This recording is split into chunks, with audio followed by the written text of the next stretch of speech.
ಆಗಸದಲ್ಲಿ ಹಾರಾಟವನ್ನು ನಡೆಸ್ತಾ ಇದ್ದಂತ ವಿಮಾನದ ಇಂಧನ ಖಾಲಿಯಾಗಿದೆ. ಇಂಧನ ಖಾಲಿಯಾದ ಹಿನ್ನೆಲೆಯಲ್ಲಿ ವಿಮಾನ ತುರ್ತು ಭೂಸ್ಪರ್ಶವನ್ನು ಮಾಡಿದೆ.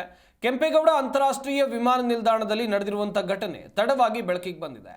ಇಂಡಿಗೋ ವಿಮಾನ ತುರ್ತು ಭೂಸ್ಪರ್ಶವನ್ನ ಮಾಡಿದೆ. ಇದರಿಂದ ದೊಡ್ಡ ದುರಂತ ತಪ್ಪು ಹೋಗಿದೆ. ಗುವಾಹಟಿಯಿಂದ ಚೆನ್ನೈಗೆ ಇಂಡಿಗೋ ವಿಮಾನ ತೆರಳುತ್ತಾ ಇತ್ತು ಎನ್ನುವಂತ ಮಾಹಿತಿ ಇದೆ. ದೇವನಹಳ್ಳಿಯ ಕೆಂಪೇಗೌಡ ಅಂತಾರಾಷ್ಟ್ರೀಯ ವಿಮಾನ ನಿಲ್ದಾಣದಲ್ಲಿ ಈ ದುರ್ಘಟನೆ ನಡೆದಿದೆ.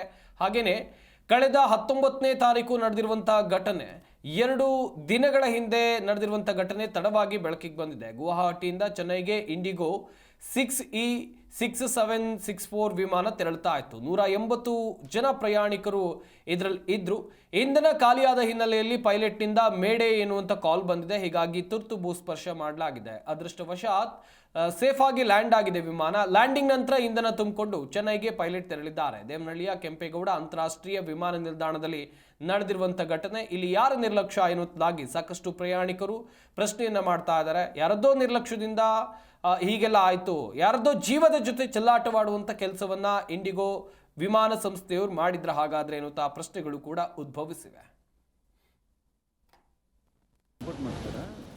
ಅಲ್ಲಿಂದ ಫ್ಲೈಟ್ ಟ್ರಾವೆಲ್ಸ್ ಕನ್ನಡ ಗೌರ್ಮೆಂಟ್